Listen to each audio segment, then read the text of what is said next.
Hello बच्चों, तो आज हम लोग जानेंगे विराम चिन्हों के बारे में। विराम चिन्ह, विराम का अर्थ होता है रुकना या विश्राम लेना। तो विराम चिन्हों का प्रयोग कहाँ होता है? लिखने में। और लिखने में हम कब रुकते हैं या विश्राम करते हैं? ऐसा ना समझ लेना कि कुर्सी डाल के बैठना है। जब हम किसी वाक्य या कहानी को पढ़ते हैं, अगर उसमें हम सही जगह उचित अवरोह आरोह नहीं लेंगे, आपने देखा होगा कि किताब पढ़ने का भी एक तरीका होता है। अगर हम उस सही तरीके से नहीं पढ़ेंगे तो उस चीज़ का, उस कहानी का या कविता का उतना आनंद हमें नहीं आ पाएगा। विराम चिन्हों का भाषा में बहुत महत्व है। सही भाषा लिखने में, उसका सही प्रकार से अर्थ समझने में विराम चिन्हों का प्रयोग हमें आना ही चाहिए। तो बच्चों, हम थोड़ी से विराम चिन्हों के बारे में जानेंगे। तो बातचीत के दौरान अभिप्राय को स्पष्ट करने के लिए बीच बीच में रुकना पड़ता है। लिखते समय इन विराम चिन्हों को दिखाने के लिए हम कुछ चिन्हों का प्रयोग करते हैं, यही विराम चिन्ह कहलाते हैं। कुछ विराम चिन्ह इस प्रकार हैं। तो पहला विराम चिन्ह है हमारा अल्प विराम। जैसा कि नाम ही इसका है अल्प। अल्प माने होता है थोड़ा, विराम माने रुकना। जब हमें थोड़ा रुकना होता है कहीं पे तो हम क्या लगाते हैं? अल्प विराम। आपने देखा होगा अल्प विराम का प्रयोग कहाँ कहाँ होता है? जब हम एक जैसी संख्याएं जैसे लिख रहे हो, जैसे 312, फिर उसके पीछे हमको लिखना है 425, फिर लिखना है 872, तो हम क्या करेंगे? जब एक संख्या पूरी हो जाएगी तो अल्प विराम लगाते हुए चलेंगे। तो उससे क्या होगा? उनको अलग अलग हो जाएगा। जैसे आप दिन, फल, सब्जियों के नाम जब एक साथ लिखेंगे, आलू, गोभी, बैंगन, टमाटर, तो उनके बीच में क्या लगाएंगे? अल्प विराम। आलू, गोभी, बैंगन, टमाटर, ताकि वो अलग अलग समझ में आए, दिखे। और कहाँ कहाँ अल्प विराम? एक जैसे नाम जब लिखेंगे तब भी हम अल्प विराम लगाएंगे। जैसे इसमें उदाहरण दिया है, राम, लक्ष्मण, भरत और शत्रुघ्न दरबार में पधारे। अगर हम लिखेंगे मोहन, सोहन और गीता स्कूल जा रही है, तो मोहन और सोहन, मोहन और सोहन के बीच में क्या लगेगा? अल्प विराम। और गीता और सोहन के बीच में तो और शब्द का प्रयोग हुआ ही है। तो विराम चिन्हों का प्रयोग बहुत ही जरूरी है, और हमें कब, कहाँ, कौन सा विराम चिन्ह लगाना, ये हम लोग आज सीखेंगे। पूर्ण विराम। जब कोई वाक्य पूरा होता है तो पूर्ण विराम लगाते हैं। जैसे मैं घर जा रहा हूँ, अब एक वाक्य पूरा हो गया तो हम क्या लगाएंगे? पूर्ण विराम लगाएंगे। चाहे जिस काल में हो, जब वाक्य पूरा होगा तो हमें पूर्ण विराम लगाना है। लेकिन वो वाक्य कौन सा होना चाहिए? साधारण वाक्य, यानी प्रश्नवाचक या विस्मयादिबोधक नहीं होना चाहिए। उसके चिन्ह अलग होते हैं। लेकिन जब साधारण वाक्य पूरा होता है कि मैं घर जाता हूँ, तुम घर जाओगी, है, वह कल कहाँ गया था, तो अब कहाँ गया, कहाँ शब्द आ गया, तो ये प्रश्नवाचक में चला जाएगा, इसमें पूर्ण विराम नहीं लगेगा।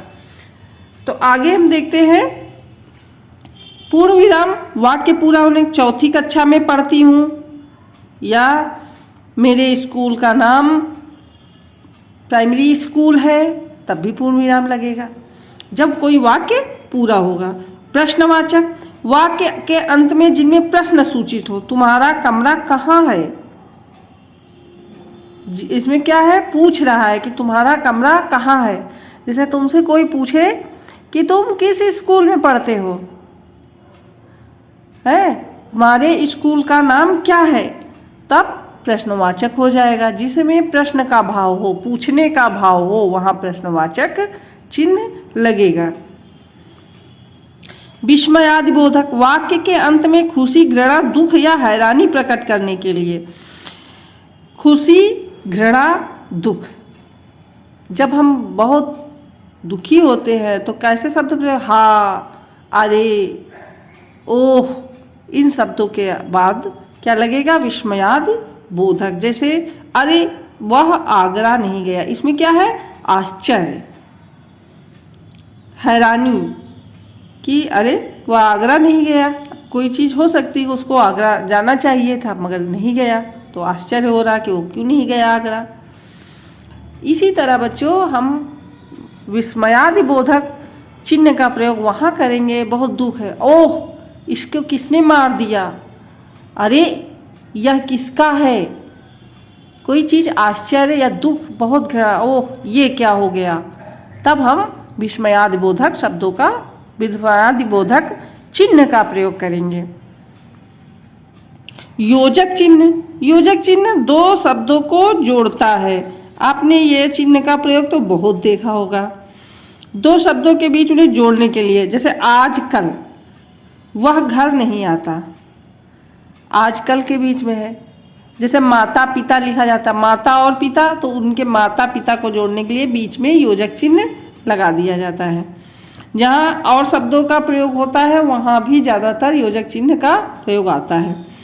इकहरा अवतरण चिन्ह, इकहरा अवतरण चिन्ह क्या होता है, किसी विशेष शब्द या पद को उद्धृत करने के लिए उनके ऊपर लगाया। जैसे महर्षि वाल्मीकि ने रामायण की रचना की। अब इकहरा उद्धरण चिन्ह आपको मैं एक और उदाहरण से दिखा रही हूँ। यहाँ देखिए, शब्दों के बाद जो अक्षर शब्द समूह लगाया जाता है उसे प्रत्यय कहते हैं। अब प्रत्यय में क्या है, इकहरा उद्धरण चिन्ह लगाए, और इक प्रत्यय लगाने पर शब्द का पहला स्वर दीर्घ हो जाता है। जब शब्द हमको किसी वाक्य या अनुच्छेद में जब हमें क्या करना होता है, विशेष शब्द बताना होता है, इसमें वाक्य अगर हम यहाँ प्रत्यय में ना भी लगाते तब भी वाक्य वही रहता, लेकिन इसके लगाने से हमें पता चल गया कि इसमें मुख्य रूप से किसके बारे में बात हो रही है। ये देखिए इकहरा उद्धरण चिन्ह के उदाहरण हैं।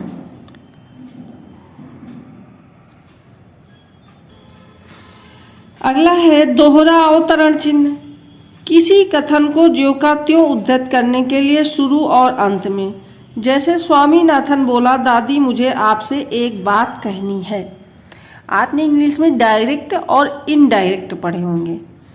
जब हम किसी की बात का ज्यों का त्यों कहते हैं, अगर हम इसको वैसे बोलते हैं कि स्वामीनाथन ने कहा कि दादी, उसे अपनी दादी से एक बात कहनी थी, तब हमें इसकी ज़रूरत नहीं पड़ती। लेकिन जब हमको उसी काल का, उसी समय का हमको उसी तरह से प्रस्तुत करना हो, तब हमें दोहरा अवतरण चिन्ह की आवश्यकता होती है। जैसे स्वामीनाथन बोला, दादी मुझे आपसे एक बात कहनी है। निर्देश चिन्ह, संवाद में नाम के बाद कृष्ण, माँ मैं गाय चराने जाऊंगा, और यहाँ पर ये कौन है, दोहरा अवतरण चिन्ह भी है, पर इसमें कृष्ण या बताया जा रहा है कि कृष्ण ने कहा, कृष्ण के बारे में। कृष्ण ने किससे कहा, माँ से, कि मैं गाय चराने जाऊंगा। निर्देश दिया गया। विराम चिन्ह, विराम चिन्हों का प्रयोग आपने जाना, समझा, और इनका प्रयोग तो हम ज़्यादा से ज़्यादा किताब पढ़ते समय ध्यान देकर ही सीख सकते हैं। विराम चिन्हों के प्रयोग से हमको उसका सही भाव पता चलता है, वाक्यों का, लिखे हुए वाक्यों का सही भाव, सही अर्थ हमें विराम चिन्हों के प्रयोग से ही पता चलता है। अगर हम गलत जगह गलत विराम चिन्ह लगा देंगे, गलत तरीके से लगा देंगे, तो अर्थ भी बदल जाता है। विराम चिन्ह अर्थ भी बदल देते हैं। तो आशा है कि आपको इस जानकारी से कुछ लाभ मिला होगा। अगर आपको ये जानकारी अच्छी लगी हो तो वीडियो को लाइक करें। बाय बाय बच्चों।